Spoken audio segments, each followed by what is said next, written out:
Hello, everyone. Happy May Day. I just wanted to share a victory from the last couple weeks at my workplace. There were a group of medical providers, and we had asked our administration um, whether they would provide testing for employees who are working in clinics who had symptoms, and they had said no. And that wasn't surprising in any way, but they had refused, and we kept coming back, and many of us supported each other, and we insisted that at the very least, workers who are symptomatic who are working on the front lines should be able to get a test from our organization. And there was a lot of back and forth, and it took about 3 weeks, and we actually finally got them to agree to give any employee working on the front line, whether they're symptomatic or not, that the administration would test us if we had wanted. So that felt like a really big victory. There's a lot more victories that we need, but it was I want to ride the wave with it, and I want to share that with you. So that was our big victory over the last few weeks for the workers who work at our clinics. Hi, everybody. Happy May Day. It's very exciting to be with all of you, even if we're not in the same place. I wanted to just share a little bit of my experience this May Day, which was, I would say, very different than the ones in the past.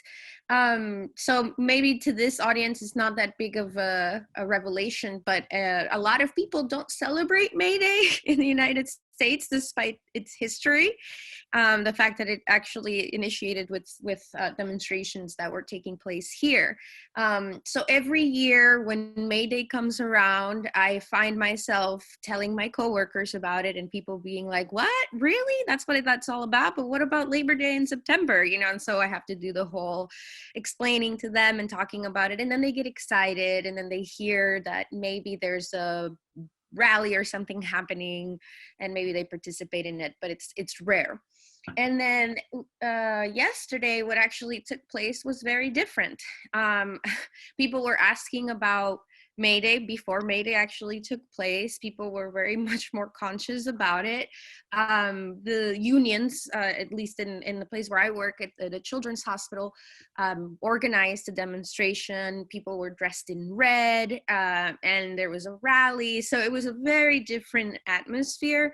And of course, this is in response to the crisis, but I think that this reminds me of what Sarah was saying in her presentation, which is that this particular time that we're experiencing right now is so ripe with opportunities for us to be able to bring back this sense of that we have to fight for the things that we deserve. One of them being to not be put under these circumstances of a crisis in a pandemic, and to be basically treated as disposable. So I have to say, for me, it felt really good. It was exciting to see all these people coming out and participating in May Day, and not having to be the only one who knew about it. So that's it.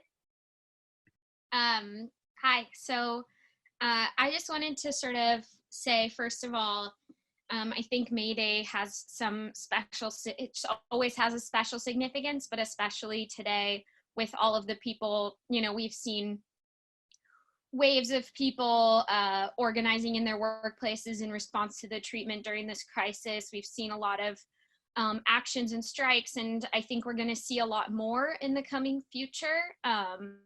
And so I'm very excited about it for the same things as Kim was talking about, and share a little bit about my experience during all of this. I know when this crisis all hit, we probably all felt pretty concerned. It was scary, and especially because I have a number of friends around me who I knew were going to be in really precarious economic situations. My sister completely lost her job and her partner. Multiple good close friends are unable to work right now.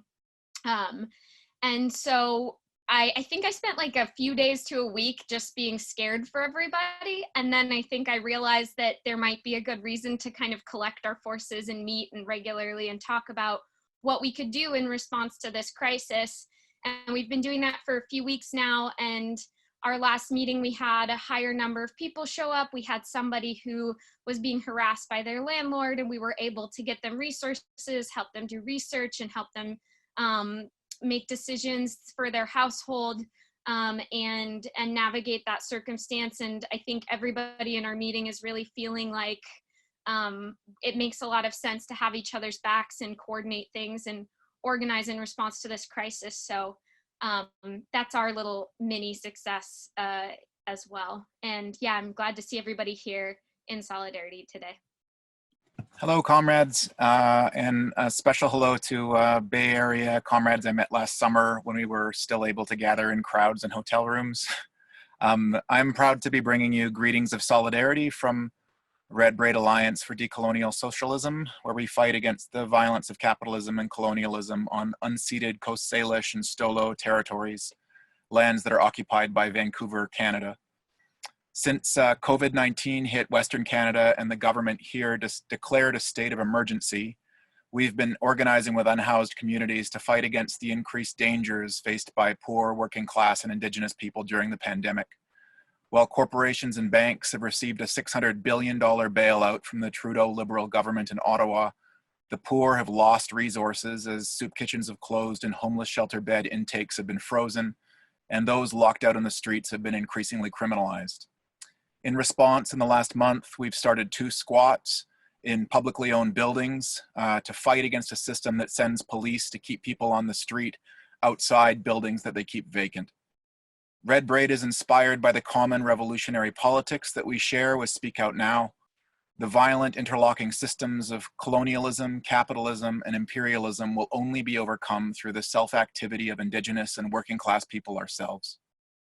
This May Day, we stand arm in arm with you in struggles that must be international, that can recognize no imperial boundary, as we struggle together towards Indigenous sovereignty and working class liberation. Thank you. I'm in El Cerrito, California. Thank you, Sarah, and to our host of this program. I just wanted to say that, you know, as the pandemic has bringing out all these different conflicts and shown who people care about and don't care about, particularly the corporations not caring about, but also has brought so many people stepping up in their communities, organizing and helping each other out. It's time now to work together to create a new reality. We're not going back to the old normal. They won't treat us the same way in the old normal, and we need to demand that people are treated rightly. I just wanted to also be a proud mother of my daughter. I don't know if anybody can see this. There it is. It's backwards on there, but you get the idea.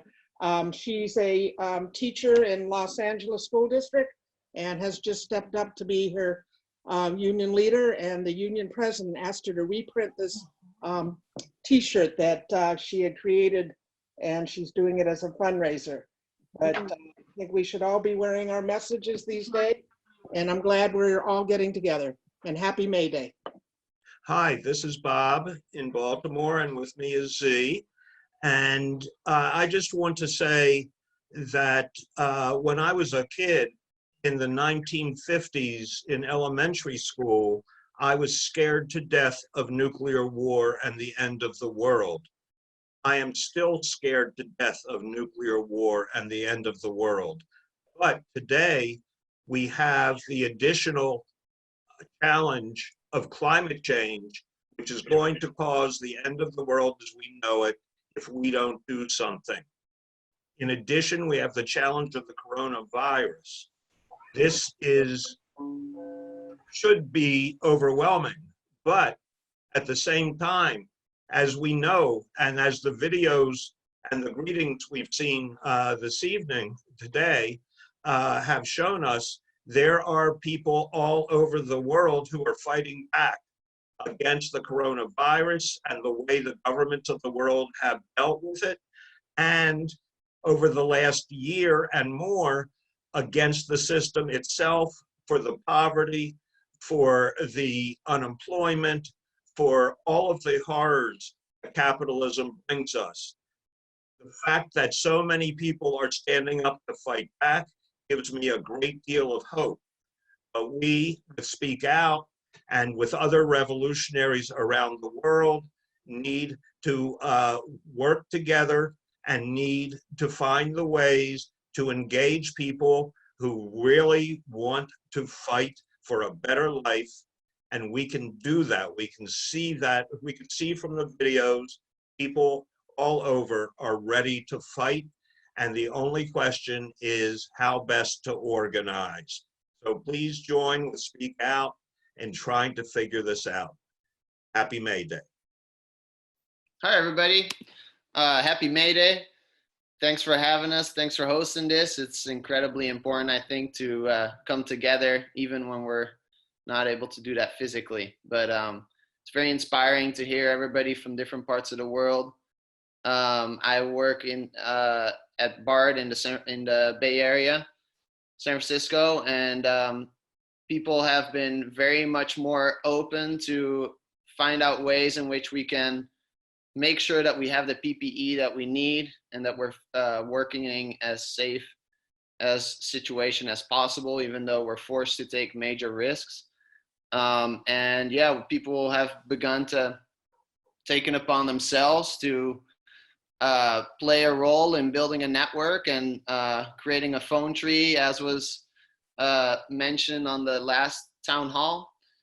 Which I think is a great idea. And we've started to get together in Zoom calls, and they've really been able to reinforce people in their different classifications, different locations that they work at the district. So yeah, I just want to thank everybody for being here, and I'm incredibly inspired. And I think, hopefully others can be inspired as well. Same way. Thank you. Happy May Day. I'm a bus operator for AC Transit, and so obviously a frontline worker. And it's just good to be here with, people who are, standing up for the people, workers' rights, the right to protest. And it's just right now is like crazy as a bus operator. And it was just really great to see that video and see that there are so many other people right now, fighting, for the right to work, in safe conditions. As you may know, bus operators are facing a lot of, those same things with so much, direct contact with the public. And, I'm going to keep doing my job because, we have nurses, hospital staff, essential workers that need to get somewhere and they don't have vehicles.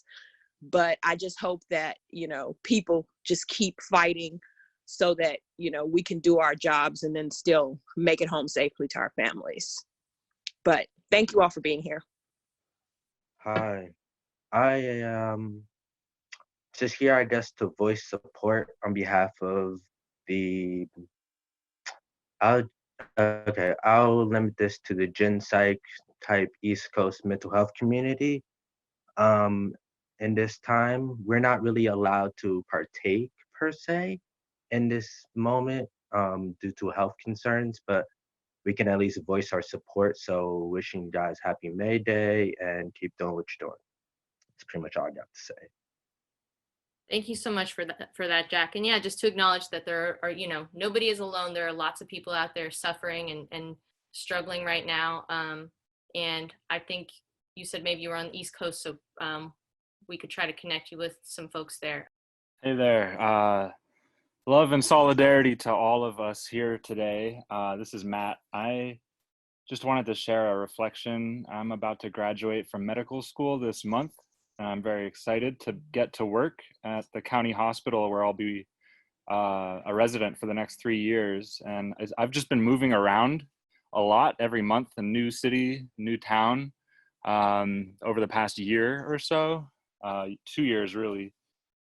And I'm so happy to finally be having a home base where I can sort of plant some roots and get some organizing work done, because it's been pretty frustrating to just be moving to a new community. And so I'm already in touch with someone with the Sunrise Movement, as well as the Campaign Against Racism down in Salinas, where I'll be at in California. And I'm just looking forward to getting in touch with anyone else in that area, and appreciate you all allowing me to be in this community. In response to the question about what we can do to appear differently than the Michigan people, it's really a question of putting forth clear demands that don't get misconstrued to be insane, like just, we're going to go out and get sick, we're not afraid of the virus. But if we actually had people, and I don't think we can do it right now because of the conditions we're under, but to really put forward a perspective that, like what we've seen nurses doing, like we've seen people at Amazon doing and others doing, and say clearly, we're the people who do the work. We have a right to have decent lives. We want a future for our children. We want a future for the planet, and it's not going to happen the way it is now. And there are a lot of people, I know people who live in Michigan and who talk to those people. The right wing, the extreme right wing, that is very well funded, has captured this and given it a certain flavor and brought people out. We don't need to parade around with guns and things like that. Everybody can have guns. Everybody in Michigan has a gun, at least one. But they're acting like children, and that's not to demean children, because children don't know it any better. So we could put forward a perspective that could engage other workers, other people who are unemployed, defend the older people who can't come out, and really put something forward that's very different. So that's what Speak Out's about. That's what we're preparing. They have a world of hell waiting for us when this pandemic is over. They are organizing. That is, the corporations and the rich. Now's the time for us to begin. Yeah, I was going to try to answer the same question, and Kip answered that. I would just talk about the idea of organizing ahead of time. So right now, obviously, we're still on the lockdown, and in order for us to really kind of, show our forces, when this is all over or partially over, we really have to be connected to a broad range of people. We hear about people talking about different people in the workplaces they're connected to, and then we have to think about people in our neighborhoods and old friends in our communities, and how do we really have a network with people that can really, show, all of the 99%, all of the forces of the working class. And I think through that process, we're going to be able to see, clear demands and clear issues that regular working class people can discuss and raise on their own terms and in their own names, versus, having ideas, planted in people's heads, like, Fox News and Breitbart organizations are so good in doing so. I think we still really have to try to put in the organizing effort now, so that when this ends, we're really going to have, some people, collected together, so we can really show, who we are and what we want to see changed. Hey all, happy May Day +1. So I'm a teacher in the Oakland city, and I've been very inspired by just the organizing that my fellow coworkers have been doing, families and community, and just reiterating about what's been said, kind of the theme of hope in these times of incredible challenge, this unprecedented reality which we're facing. If we succumb to despair, that's nothing more than a clear lack of imagination. The possibilities that we have really are just the limits of our organizing and who we're connected to.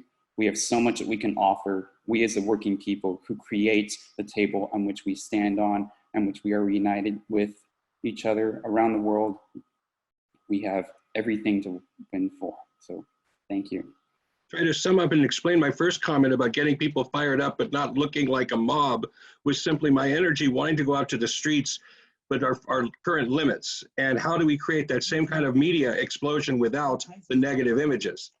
So what I also was just trying to stress was we need creativity and street theater and other joyful means of protest, maybe billboards across every corner in our neighborhoods, who knows? But I was looking for other ideas to kind of brainstorm from that. And I just also want to salute all this May Day energy that is happening. I was part of some of the Oakland NNU, CNA Nurse Union labor protests recently, And I love the outpouring of energy from the streets, even from the police force, from the fire trucks, from other transit workers, much as we've learned, and support to all you transit workers. Big salute to you guys too, everyone who's on the front line. But I saw more united labor and I saw more united energy in the streets than ever before. So we will live long, and long live May Day. Just wanted to talk a little bit about what has been going down in PR in Puerto Rico. Lately, there has they have been restricting a lot of the citizens movement, and I feel always like Puerto Rico has been a laboratory for neoliberal measures, and I feel like that's one of the things they want to do during this pandemic. Seize that opportunity to have more control over people. And this week, one of my friend activists who basically dedicates himself to feed the people after Hurricane Maria, actually before Hurricane Maria, he was dealing with the hunger in the communities, and he's basically a community organizer that has been feeding the people for years, and he got arrested for no reason. That was the day before the 1st of May. They did it intentionally to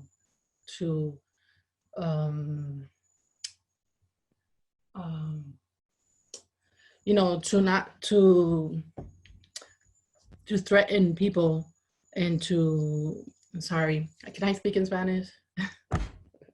Yes, go for it.